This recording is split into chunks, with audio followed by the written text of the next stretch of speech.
Now at 6, a manhunt in southeast Kansas. What we know as authorities search for the suspect.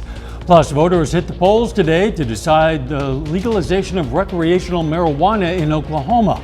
And we sit down with the Joplin police chief following his retirement announcement. The 4 states' most watched news starts now. The search continues for a man Crawford County deputies are calling armed and dangerous. This is KOAM News at 6. I'm Dow Quick. Take a look. This is the man they're looking for. His name is Aaron Swink. Police say he was involved in several gunfire incidents that happened overnight and in the early morning hours today. KOAM's Yana Hautala spent today in Pittsburgh covering the search. She joins us live with more. Thank you, Dow. Law enforcement has searched across the town today in hopes of finding Swink. Crawford County Sheriff's Office and other agencies searched Tuesday for Aaron Swink. According to Kansas Department of Correction records, he was released on March 2nd from jail parole violations. On March 6th, they listed him as absconded. We had some shootings that occurred out in the county and in the city of Pittsburgh, and the individual ended up in a pursuit with law enforcement, which ended here south of South Rouse. Sheriff Danny Smith said Swink was then in standoff with law enforcement. There was an exchange of fire between law enforcement and Mr. Swink. At some point in time, a pursuit again ensued, and that was earlier this morning, and then that ended here. Those living nearby said the manhunt woke some of them up. We received a text from my daughter and said that it's seen that there's a manhunt going on and someone was on the loose. So just made sure that the doors were locked. Officers visited some of the houses as well. Block the streets off and come knocking at your door, and they searched my backyard, make sure that there was no one back there. Told me if I see someone in a black vest to call. I said if I see anybody, I'll call. The Pittsburgh Police, Kansas Bureau of Investigation, Highway Patrol, and U.S. Marshals also assisted the search. Law enforcement is concerned of the safety of public around the area. The way he was acting last night, I would definitely say that he is an armed and dangerous person. Sheriff Smith says that if anyone sees Swink, they should contact the law enforcement immediately. Live in Joplin, Yana Hautala, KOAM News. And obviously we will have the latest on air and online. Yana, thanks. Newton County authorities have released the name of the victim in Saturday's shooting in the area of Carver Road and Highway MM. Authorities say it's 45-year-old Jamie Hodges. They say he's still being treated in an area hospital. Authorities say the incident involved 3 people in another vehicle. At the scene, detectives arrested one of those people, Cody Jones. Warrants were issued for the other 2, Trevor Palmer and Kimber Laquette. All are charged with first-degree assault, first-degree armed criminal action, and second-degree assault. It's a big day for Oklahoma voters. They're deciding whether to legalize recreational marijuana. Polls opened this morning at 7, will close tonight at 7. The measure would allow anyone age 21 and over to buy and possess up to 1 ounce of marijuana, including concentrates and marijuana-infused products. People could legally grow up to 12 marijuana plants. It would also open sales to out-of-state residents. The state already signed off on a medical marijuana program in 2018. You'll be able to see the results of the vote on our website, koamnewsnow.com/elections, and of course tonight on KOAM News at 10. You can also download the KOAM News app to see the latest results. If it's available free of charge in the app store of your choice, just search for the KOAM News app. A U.S. district judge strikes down a Missouri law banning local police from enforcing federal gun laws. The law forbid local police from enforcing federal gun laws that don't have an equivalent state law. The U.S. Justice Department says the law wreaks havoc with crime-fighting partnerships with Missouri law enforcement. The state's Republican-led legislature passed that law in 2021. Meteorologist Sam Lane joins us now with a first look at the weather. And it's been a little bit of a wet weather scene out there today. You can see on radar over the last hour we have scattered showers and storms moving across southeastern Kansas, now moving into western Missouri. Once again, zooming in on some of the heaviest activity over near Mound City down to Freedom, just north of Fort Scott. This is going to be moving over into Bates County, up towards Rich Hill and Butler to the north of Nevada. You can see some lightning strikes with that activity as well. Nothing severe. We're just watching these showers and storms producing some rainfall, generally around ½ an inch in some localized spots with some heavy downpours. As we head through the evening hours, we'll see temperatures dropping through the 50s down into the mid 40s by tomorrow morning. And looking down the lane, we have more rain on the way, especially overnight, but then cloudy on Wednesday, more rain on Thursday, and yes, a wet weekend as well. I'll tell you all about that as well as our forecast when we come back in just a bit. If you live in Missouri and you heard that tornado siren sound today, you didn't see a tornado because there wasn't one. Missouri conducted a statewide tornado drill as part of 2023 Severe Weather Preparedness Week. The siren was in Joplin, lasted for 3 minutes. Kansas also observes this week, but there were no siren tests in Pittsburgh. The week is an opportunity for Missourians and Kansans to practice their sheltering plans and ensure readiness during severe weather. Missouri officials say this morning's statewide tornado siren test went off without a major hitch.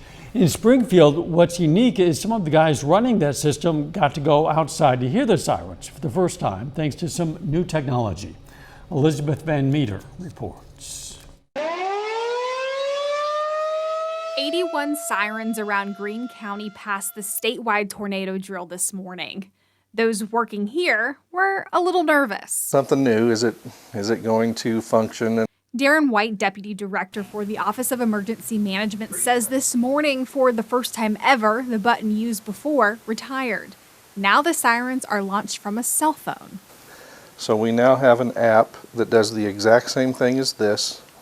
So we can push a button, we can activate a single siren, we can activate a group of sirens, or we can do all of them in the entire county at the same time. Our sirens in Greene County are managed by the Springfield Public Works. There's plenty to do to take care of them, checking oil, belts, and greasing the units.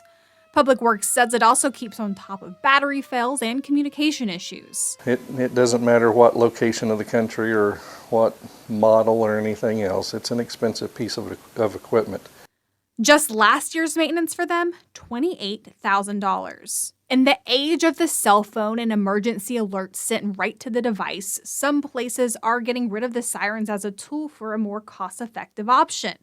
White says cell phones are a great way to get emergency information, but the sirens are an important tool for those outdoors or in a place where cell phone service is scarce. You may hear them inside a building, you may hear them inside your house, and that's fine, that's great, but that's not what they're intended for. Interestingly enough, there were still calls after this morning's drill from people saying they couldn't hear the sirens inside their homes in several cities and counties. If you're in your home, your best source of information comes from a weather radio or the KOAM Skywatch weather app or KOAM news app. Just make sure you allow notifications. Still ahead, the Joplin Police Chief looks back on his career of public service following the announcement of his retirement. Plus, some Southwest Missouri students earn recognition for their school coffee shop. After 35 years in various public service positions, Joplin Police Chief Sloan Rowland is retiring. KOAM Shagun Bamadelli met with the chief to talk about his time serving the community and his plans after. Chief Sloan Rowland started his career as an EMT working for the Cherokee County, Kansas Ambulance Service. In 1987, he moved into law enforcement as a patrolman for Galena, Kansas. When I started working on the ambulance right after I got out of high school. They were needing drivers at the time. I ended up going to an EMT class, started working the back of the ambulance after that, and got interested in the fire department, went to fire academy, and then ultimately that kind of led me into the police department. Rowland joined the Joplin Police Department in 2003. I think it's a lot more professional now than it was when I started. I think you see people that are looking at this as a career field, not just a job. Technology, I can't talk enough about how much technology has changed in my career. Captain Williams Davies says the chief's record speaks for itself. As a leader of an agency, you're kind of responsible for the good and bad, and under his tenure, we've seen crime drop. Roland says he plans to spend more time with family. I don't have any immediate plans. I'm going to do some traveling. I've got some overseas trips planned coming up, so just spending time with the family and enjoying retirement for a while. Reporting in Joplin, Shagun Bamdele, KOAM News. Roland's last day is slated for June. Assistant Chief Brian Lewis will serve as interim police chief as the city searches for a permanent replacement. Students at Joplin High School's JoJo's Coffee Shop today received a DECA Gold Level Certification Award for their business efforts. Only 11 schools in Missouri received that same certification. The judging criteria include procedures, training, financials, and marketing efforts of their school businesses. I am hoping that they gain confidence for when they apply for their first job. And also we have our seniors that we train to be managers, and we actually have quite a few that have gotten jobs in management straight out of high school because they have the skills employers are looking for. The students who contributed to the certification were Taylor Colson, Adeline Gaston, and Colton Green. Our congrats to all. A little bit later, it's never too early for football. The Pitt State Gorillas begin their spring training ahead of the next season. And we have some spring-like storms on radar. We'll tell you all about that, as well as the weekend forecast when we come back right after this.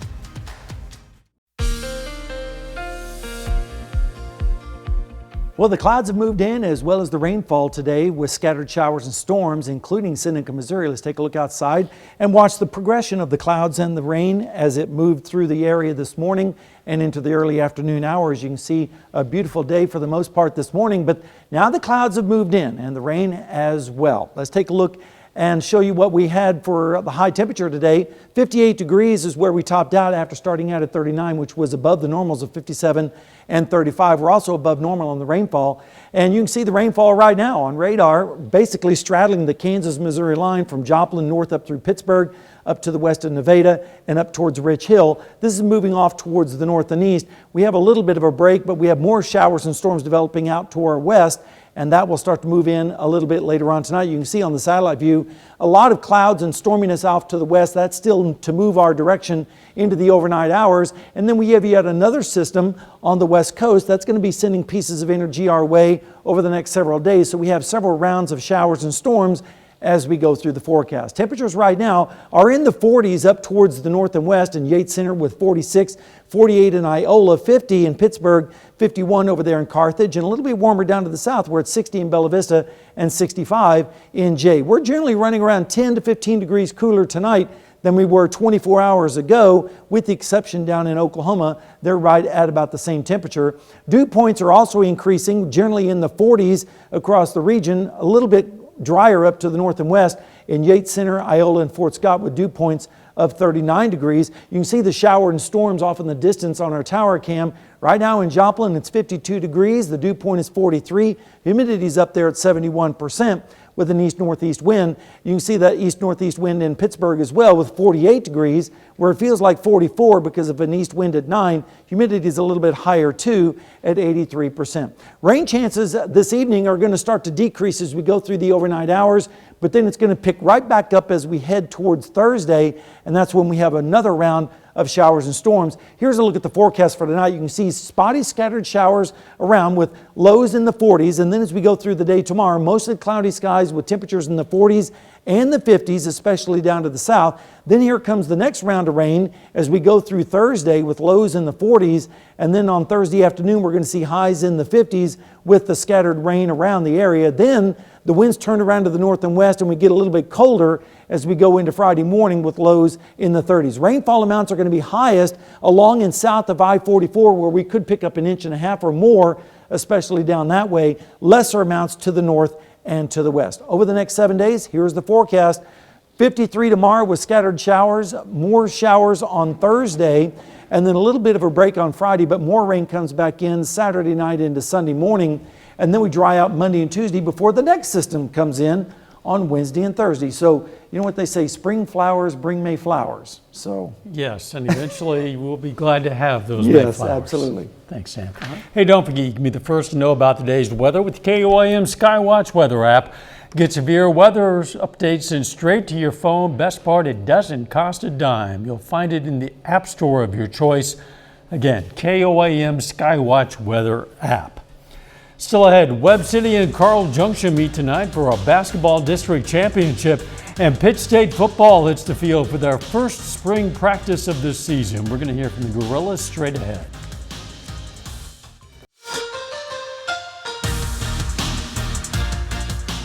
Well, tonight is championship night at the Class 5 District 7 girls basketball tournament in Webb City. And we have a rivalry game tonight for the district title with tournament host Webb City facing the Carl Junction Bulldogs. The Carl Junction is the top-ranked team in the state in Class 5.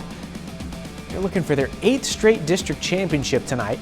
And that one is just getting started at Webb City High School. We're going to have highlights and post-game reaction right here tonight at 10. Well, today is the opening day of spring practice for Pitt State football. The Gorillas will practice through the rest of the month and into April before wrapping things up with their annual spring game on April 14th. And the Gorillas were up and on the field early this morning for practice number 1. Now, Pitt State was 12-1 overall last season. They won the MIAA Conference Championship and won a playoff game before falling to eventual national champion Ferris State in the second round of the national playoffs. So they know what it takes to be there at the end, but to get there, they're taking it one day at a time. We just got to keep the mindset of 1-0. We got to forget last year. Although we went 12-1 and that was pretty good, we got to focus on the new year and just prepare for this new season because it's going to be new teams, new coaching staffs and other places, and we just got to be prepared every week. I think we've got some veteran players that understand what it'll take to become even a better football team this year.